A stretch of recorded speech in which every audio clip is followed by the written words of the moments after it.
6 American states, 48 hours, and the threat of rolling blackouts that could shut down hospitals, data centers, and critical infrastructure across the Northeast.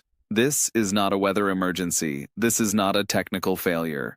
This is the moment when the most integrated defense partnership in human history started to crack, and the fracture line runs straight through the power grid. Donald Trump just made what he thought was the ultimate threat. He told Canada that if they don't submit to his trade demands, he will withdraw the United States from NORAD, the North American Aerospace Defense Command. He believed this would terrify Ottawa into immediate compliance. He thought Canada would panic at the idea of losing American military protection. But Mark Carney didn't panic. He didn't even raise his voice. Instead, he picked up the phone, called the provincial energy ministers, and within hours, a quiet directive went out. Review all cross-border electricity export contracts under national security criteria. And just like that, Washington realized it had miscalculated catastrophically. Because while Trump can threaten to leave NORAD, Carney controls the switches that keep American lights on. So, what exactly happened? Late last week, Trump appeared at a press event and made his move. He declared that unless Canada agrees to full compliance on his resource extraction demands, specifically the exclusive supply of critical minerals and energy to the United States, he will invoke Article 3 of the NORAD agreement and initiate American withdrawal. In Trump's mind, this was leverage. NORAD has protected North American airspace since 1958. It coordinates early warning systems, tracks missiles, manages continental defense. Trump assumed that without American satellites, jets, and infrastructure, Canada would be defenseless. He expected an immediate call from Ottawa, begging to negotiate. Instead, reports say the Canadian response was ice-cold silence. And then the counter-move. Mark Carney convened an emergency cabinet session. No dramatic press conference, no tweets, just a technical briefing to power utility executives in Quebec and Ontario. The message was simple. Prepare contingency plans for reducing electricity exports to the United States under national security protocols. And that sentence, buried in bureaucratic language, triggered alarm bells across Wall Street because traders understand what Trump apparently does not. Canada is not dependent on American defense. America is dependent on Canadian electricity. To understand why Washington is now in crisis mode, you need to see the receipts, the hard data, the structural dependencies that Trump either ignored or never knew existed. Receipt number 1, the power grid chokehold. The United States imports massive amounts of electricity from Canada, particularly from hydroelectric facilities in Quebec and Ontario. These provinces generate clean, reliable power from rivers and dams, and they export it south through high-voltage transmission lines that feed directly into the grids of New York, Vermont, Michigan, Minnesota, and parts of New England. We are talking about roughly 9 gigawatts of capacity during peak periods.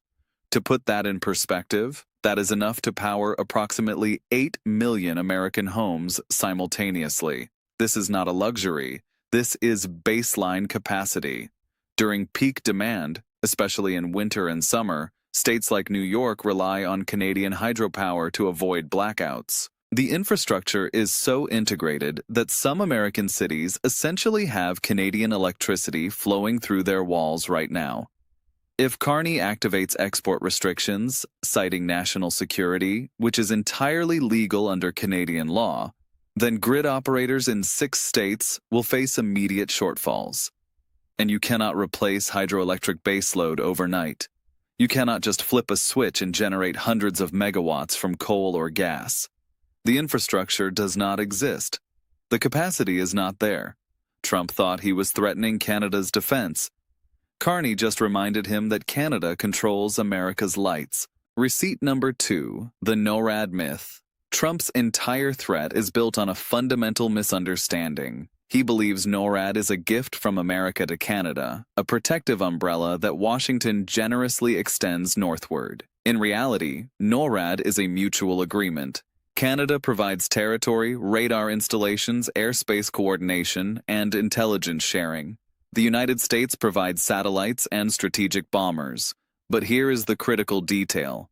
Canada does not need NORAD to survive.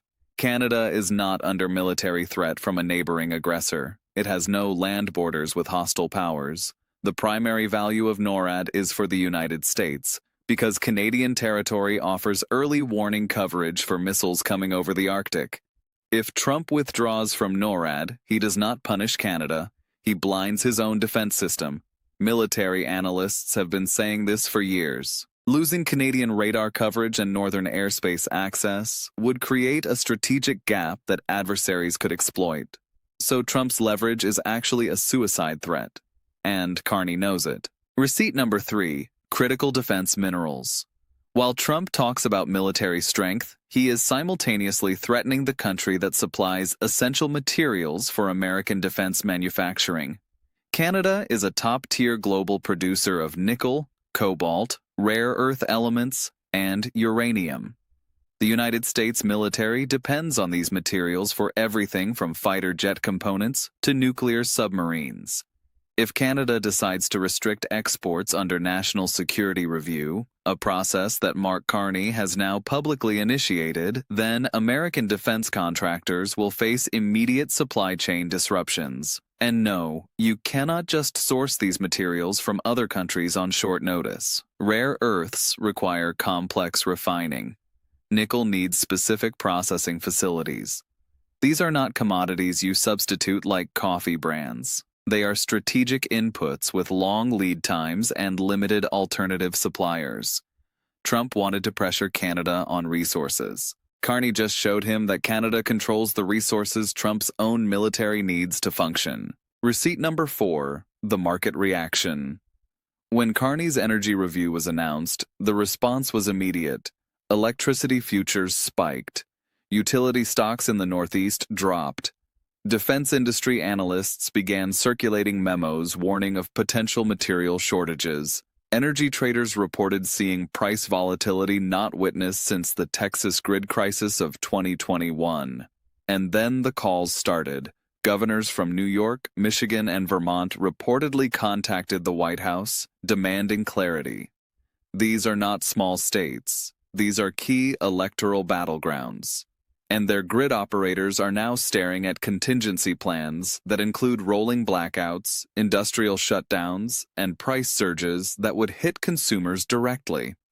Some internal estimates suggest that a 10% reduction in Canadian electricity imports could drive residential power costs up by as much as 18 to 25% in affected regions within the first quarter. This is not theoretical. This is operational risk, priced in real time, and Trump created it by threatening the one ally who has never, in modern history, posed a security threat to the United States. So why is this happening now? Because Trump operates on a single principle: dominance through threat. He believes that if you escalate hard enough, the other side folds. He used this tactic in real estate, in reality television, and now in foreign policy. But you cannot evict a sovereign nation. You cannot intimidate a country that controls infrastructure you depend on. And you especially cannot threaten a leader like Mark Carney, who spent years managing central banks through financial crises and understands leverage better than Trump ever will. Carney does not fight with volume. He fights with systems. While Trump makes threats on camera, Carney makes phone calls to energy ministers, trade partners in Europe and Asia, and financial regulators. He does not need to shout. He just needs to move the dials on export quotas, and the American economy feels it within days. Look at the contrast in leadership style. Trump, loud, reactive, making threats he cannot sustain. Carney, quiet, methodical, activating dependencies. Trump did not even know existed. Trump thought NORAD was his trump card. Carney showed him that electricity is the real power. And now Trump is trapped. If he backs down, he looks weak to his base. If he escalates, he triggers an energy crisis in swing states right before an election cycle. Either way, he loses. And the damage is spreading. Because this is not just about 6 states or one defense agreement. This is about trust. For decades, the United States was the anchor of the Western security system. When you had a problem, You called Washington. When rules needed writing, Washington wrote them. But if America's closest ally, a country that shares the longest undefended border in the world, is now actively preparing to cut energy supplies because it no longer trusts the White House, then what does that signal to the rest of the world? It signals that American reliability is broken. And now the real question, what does this mean for you? Why should you care if Canada and the United States are fighting over NORAD and power grids? Because the fallout does not stay in diplomatic conference rooms. It lands in your wallet. If Canadian hydropower gets restricted, electricity prices in the Northeast will spike. That means higher heating costs in winter, higher cooling costs in summer, and higher operating costs for every business that depends on stable energy. Those costs get passed down to consumers, to you. If defense supply chains get disrupted because Canada restricts critical minerals, then military contractors face delays. That means cost overruns. That means budget pressure. That means either higher taxes or cuts to other programs. Either way, citizens pay. And if this conflict continues, if trust between Washington and Ottawa keeps eroding, then long-term investment freezes. Companies do not build factories in unstable environments. They do not sign 20-year energy contracts when governments are threatening each other. Uncertainty kills growth. And Trump just injected maximum uncertainty into the most stable bilateral relationship in modern history. So where does this go? There are 3 realistic scenarios on the table right now. Scenario A, the quiet retreat. Market pressure builds, utility companies scream, governors threaten to campaign against Trump unless he backs down. He eventually lets the NORAD threat die quietly, claims some invisible victory, and moves on. The relationship stabilizes, but the trust damage is permanent. Scenario B, full escalation. Trump refuses to retreat. He doubles down, imposes tariffs, tries to freeze Canadian assets. Carney responds by actually cutting power exports under national security law. 6 states go into energy emergency. Rolling blackouts, industrial shutdowns, price explosions, economic chaos in the Midwest and Northeast. This scenario is catastrophic for both sides, but it hurts the United States more because Canada has alternative buyers for its energy. America does not have alternative suppliers for Canadian hydropower. Scenario C, the strategic realignment. Canada pivots so decisively toward Europe and Asia that the United States loses privileged access to critical resources. The Pentagon warns that without Canadian materials, national security is compromised. Washington is forced to publicly retreat. Maximum humiliation, global credibility shattered. Whichever scenario plays out, the uncertainty itself is dangerous. Markets hate unpredictability. Investors hate chaos.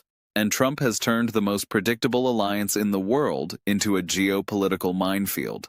Mark Carney did not need to threaten. He just needed to remind the world that power is not about who shouts loudest. Power is about who controls the infrastructure.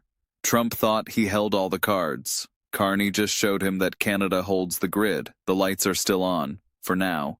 But the switch is in Ottawa, and Washington just realized it has no backup plan. So here is the question. Do you think Carney is protecting Canadian sovereignty, or is he provoking a crisis to expose Trump's vulnerabilities? Write your thoughts in the comments, and if you want this kind of analysis before mainstream headlines catch up, subscribe. Hit the bell, because this situation is moving faster than most people realize. This video provides context and commentary on publicly discussed political and economic developments. Despite careful research, some details may change or later prove incomplete. Please verify important points through reliable official sources and established news outlets. Stay alert.